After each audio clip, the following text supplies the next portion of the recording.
Hello students, welcome to my channel. मैं Monu sir एक बार फिर आपके लिए लेके आया हूँ बहुत ही इंटरेस्टिंग वीडियो रिलेटेड अकाउंटिंग।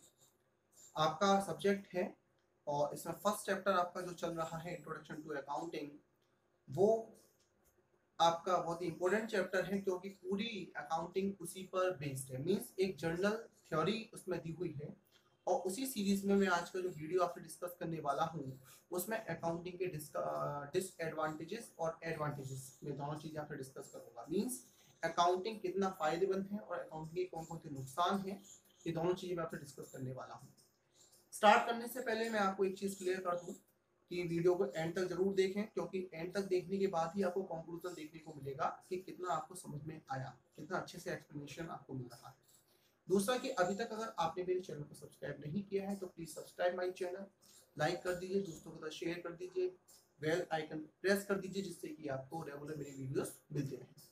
तो ये अकाउंटिंग है जो कि आपको करने से ही होगा, बिना किए हुए आपको समझ में नहीं आएगा। एक प्रैक्टिकल सब्जेक्ट है और ये जो चैप्टर है ये थ्योरेटिकल चैप्टर है जो कि आपको बेसिक थ्योरी प्रोवाइड कर रहा है। तो पहले डिस्कस करते हैं इसके एडवांटेजेस ऑफ अकाउंटिंग। कौन कौन से फायदे हैं?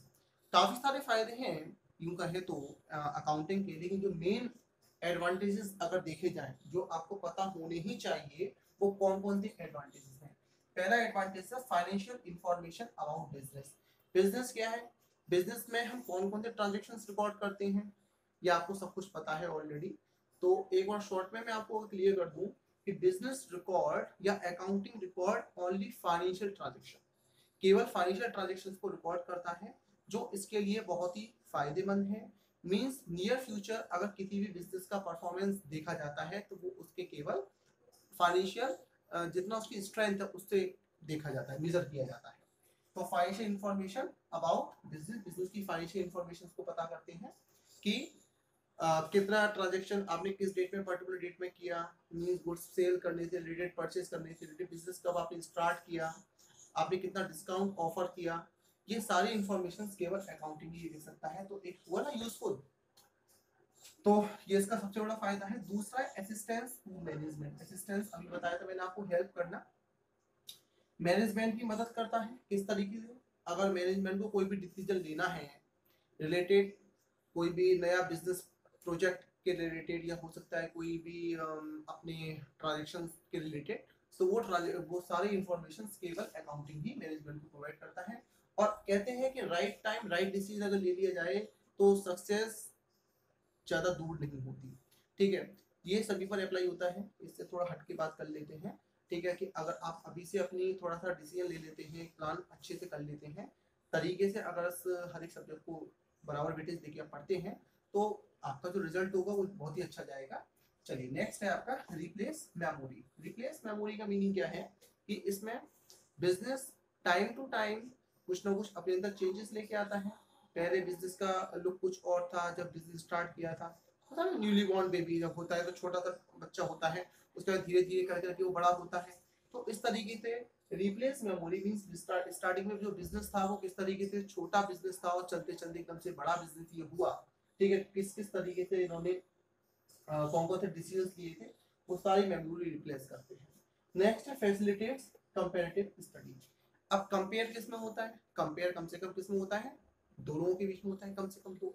ठीक है ना, दो या दो से ज्यादा होने चाहिए, तो मिनिमम टू और मैक्सिमम कितने भी हो सकते हैं अगर मैं कंपेयर करता हूँ। तो ये कंपैरेटिव स्टडी हम किस में करने की बात कर रहे हैं? ठीक है ना, ये हम किस में कंपैरेटिव स्टडी करेंगे? अपने बिजनेस के जो अकाउंट्स मेंटेन किए हमने 1 ईयर के, सेकेंड ईयर के। ठीक है ना, जैसे फर्स्ट ईयर मैंने बिजनेस को ऑपरेट किया तब मेरा प्रॉफिट क्या था, सेकंड ईयर में किया तो प्रॉफिट क्या हुआ, थर्ड ईयर मैंने बिजनेस को रन किया तो मेरा प्रॉफिट कितना आया, फोर्थ ईयर में अगर मान लो लॉस हो तो इन सबको मैं एनालाइज कर सकता हूँ। ठीक है ना, कि फर्स्ट ईयर में मेरा प्रॉफिट कितना था, वो सेकंड ईयर में कितना इसका इंक्रीज हुआ या डिक्रीज हुआ, क्या हुआ, ठीक है, इक्वल रहा क्या रहा। ये सारी चीजें केवल कंपैरेटिव स्टडी पॉसिबल है थ्रू अकाउंटिंग, क्योंकि accounting is the art of recording, classifying, summarise all the business transaction. अब तक तो डेफिनेशन आपको लर्न होगी ना, कितनी हमने रिवाइज करवाई है आपको। ठीक है ना, तो फैसिलिटेटेड कंपैरेटिव स्टडी, तो जो भी रिपोर्ट्स किए हुए हैं रिपोर्ट्स को इजीली कंपेयर किया जा सकता है कि किस ईयर में ज्यादा प्रॉफिट हमने गेन किया, कम किया, किस डेट में कितनी असेट्स थी, लायबिलिटीज थी, उन सबको हम कंपेयर कर सकते हैं इजीली। नेक्स्ट है facilitated loan. Facilitated loan, loan कहाँ से लेंगे? बैंक से लेंगे या किसी भी फाइनेंशियल इंस्टीट्यूशन से लेंगे? बिल्कुल लेंगे, जरूरत पड़ती है हर एक को। बिना लोन के बिजनेस चल भी नहीं सकता है। अगर बिजनेस को आपको एक्सपेंड करना है, ज़्यादा बड़े लेवल पे चलाना है, तो उसके लिए ज़रूरी है कि आपके पास सफिशिएंट कैपिटल हो। और कैपिटल चाहे ओन्ड हो या बोरोड हो, उससे कोई फर्क नहीं पड़ता, कैपिटल होना चाहिए। बिना कैपिटल के बिजनेस चल ही नहीं सकता। और जितना ज़्यादा कैपिटल होगा, आप अपने प्लान को उतनी ही ज़्यादा एग्जीक्यूट कर पाएंगे। तो अगर आपको लोन लेना है, लोन कहाँ से लेना है? बैंक से लेना है। अब बैंक क्या है? बैंक बैंक भी अपना बिजनेस कर रही है, ठीक है। बिजनेस हमको बैंक हमको लोन क्यों देगा? जब हमारा बिजनेस प्रॉफिटेबल होगा। वो उसको कैसे पता चलेगा? वो उसको, अगर हम उसको बैलेंस शीट दिखाते हैं, अपने P&L स्टेटमेंट दिखाते हैं, तो बैंक भी समझ सकता है कि हाँ ये बिजनेस तो बहुत ही प्रॉफिटेबल है, मुझे इसको लोन देना चाहिए, या ये बिजनेस तो बहुत ही बेकार है, मैं इसको लोन नहीं दूंगा। ये डिसीजन जो बैंक लेता है वो केवल लोन। तो अगर हमने अकाउंट्स प्रॉपर्ली मेंटेन किए हैं, फोकस मेरा एक ही है, ठीक है, इधर उधर की बात नहीं करनी है, मेरा एक ही फोकस है, फैसिलिटेट लोन। लोन को फैसिलिटेट कर रहा है मेरे, अगर प्रॉपर तरीके से अकाउंट मैंने मेंटेन किए हैं, सिस्टमैटिक मेरे को प्रॉफिट हो रहा है ईयर बाय ईयर, तो डेफिनेटली मुझे बिजनेस लोन प्रोवाइड करेगा। नेक्स्ट है एविडेंस इन कोर्ट। मींस कि अगर कोर्ट में कोई भी कैसा भी अगर बिजनेस से रिलेटेड कोई मैटर अगर होता है, तो उसको इजीली सॉल्व आउट करने में अकाउंटिंग इंफॉर्मेशन ही अकाउंट्स ही मदद करता है। ये बात आपको क्लियर हो गई होगी। बिजनेस में कोई भी अगर मान के चलो कोई कस्टमर है, पेमेंट हमको नहीं कर रहा है, तो हम उसको क्या क्लेम करेंगे? जब क्लेम करेंगे तो क्या होगा? कोर्ट किस पे चलता है? कोर्ट एविडेंसेस के थ्रू चलता है। अब ये जो हमारा अकाउंटिंग सब्जेक्ट है, ये पूरा साइंटिफिक वे में है। साइंटिफिक माने जिसको कि हम प्रूफ भी कर सकते हैं, ठीक है। तो हम अपनी बात को प्रूफ कर सकते हैं किसके थ्रू? अपने अकाउंटिंग के थ्रू, जिससे कि वो कोर्ट हमारी जो बात है उसको वो एक्सेप्ट करेगा और हम उस केस को जीत जाएंगे। तो इस तरीके से इसको फायदे हैं। हालांकि और भी फायदे होते हैं, और भी एडवांटेज होते हैं, जो कि मैं आपसे ऑलरेडी पहले भी डिस्कस कर चुका हूँ, कोई प्रॉब्लम नहीं है। अगर आपको लग रहा है कोई नहीं आपको समझ में आ रहा है या नया कुछ पूछना चाहते हो, कमेंट में पूछ लीजिएगा। फिलहाल आगे बढ़ते हैं। नेक्स्ट है आपका डिसएडवांटेजेस ऑफ अकाउंटिंग। कौन कौन से नुकसान है अकाउंटिंग के, बिजनेस में अकाउंटिंग के? तो आपने देखा होगा कि हर एक कॉइन के टू साइड होते हैं, हेड और टेल। उसी तरीके से हर एक चीज की दो चीज, हर एक सब्जेक्ट के भी दो एस्पेक्ट हैं। ये आपका एडवांटेज है तो इसका डिसएडवांटेजेस भी होगी, कुछ उसका नुकसान भी होगा। तो पहला इसका डिसएडवांटेज क्या है? तो accounting is not fully exact. क्या कहना चाह रहे हैं? बहुत सिंपल है। अकाउंटिंग में हम इंफॉर्मेशन रिकॉर्ड करते हैं only the monetary transaction, financial nature वाली ट्रांजैक्शंस को रिकॉर्ड करते हैं, और जो नॉन फाइनेंशियल ट्रांजैक्शंस होते हैं उनको तो रिकॉर्ड ही नहीं करते हैं, ठीक है। तो ये जो अकाउंटिंग है, ये इसका सबसे बड़ा डिसएडवांटेजेस है कि कोई भी इंफॉर्मेशन फाइनेंशियल है तो हम उसको रिकॉर्ड कर लेंगे, नॉन फाइनेंशियल को हम रिकॉर्ड ही नहीं करेंगे। तो ये बिजनेस के लिए अगर हम देखें कि वो सही, अगर हमको सही अगर रिजल्ट लेना है, तो शायद वो सही रिजल्ट ये नहीं शो करता।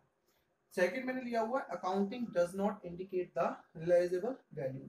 अकाउंटिंग क्या करता है कि अकाउंटिंग अपनी असेट्स की वो वैल्यूज को रिकॉर्ड करता है जो उसकी हिस्टोरिकल कॉस्ट, हिस्टोरिकल कॉस्ट माने जिस कॉस्ट पर हमने असेट को लिया था, एक्वायर किया था, माने परचेज किया था, ये उन कॉस्ट को तो दिखाता है, लेकिन रियलाइजेबल कॉस्ट को, रियलाइजेबल वैल्यू को शो नहीं करता।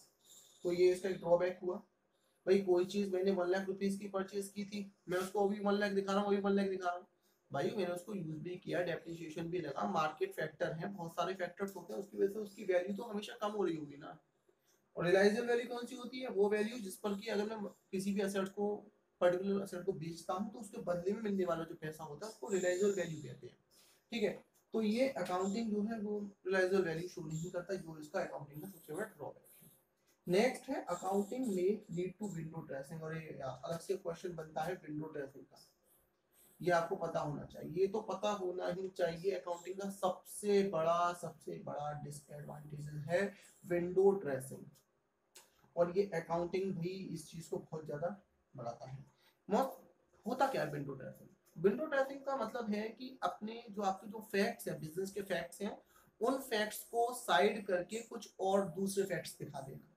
मीन्स कि अगर कोई बिजनेस बहुत ही एक लॉस मेकिंग बिजनेस है, और उसको कोई लोन नहीं दे रहा है, बिजनेस को चलने के लिए कोई रास्ता दिखाई नहीं दे रहा है, तो फिर ये इसका विंडो ड्रेसिंग का भी सहारा लेते हैं, जिससे ये अपनी वीकनेस को हाइड करके उस बिजनेस को एक स्ट्रेंथफुल, एक प्रॉफिटेबल, एक प्रॉफिट मेकिंग बिजनेस शो करते हैं, जो कि सामने वाले को एक तरीके से कहा जाए तो इम्प्रेस कर देता है। लेकिन रियल में जैसे ये मानिए एक फर्नीचर है, एक चेयर, एक में ना एक क्या बोला, एक स्टूल है, वो बिल्कुल ही कमजोर है, अगर मैं उस पर ये मार कर भी रखूंगा तो गिर जाएगा। मैंने क्या किया ना कि उस स्टूल को बहुत अच्छा सा एक मैंने कर्टेन सा डाल दिया, एक क्लॉथ डाल दिया बहुत अच्छा सा, बोले लीजिए सर इस पे बैठिए। अब वो दिखने में तो बड़ा खूबसूरत लगेगा, लेकिन रियल में जब कोई पर्सन उस पर बैठेगा तो क्या होने वाला है, क्या होने वाला है, डिश क्या टूटने वाला है। वही चीज यहाँ पर है विंडो ड्रेसिंग, कि यहाँ पर अकाउंटिंग इंफॉर्मेशन को हाइड किया जाता है, जो सही इंफॉर्मेशन है उसकी जगह जो उसकी फेक इंफॉर्मेशन है बिजनेस को प्रॉफिटेबल बना करके दिखाया जाता है, उसको ताकतवर बन के दिखाया जाता है, और ये इसका सबसे बड़ा नुकसान है। लेकिन फाइनली अगर मैं आपको एक चीज बता दूं, आप कहोगे सर ये तो आपने केवल 3 ही डिस्कस किए हैं, ये तो आपने 6 डिस्कस किए हैं।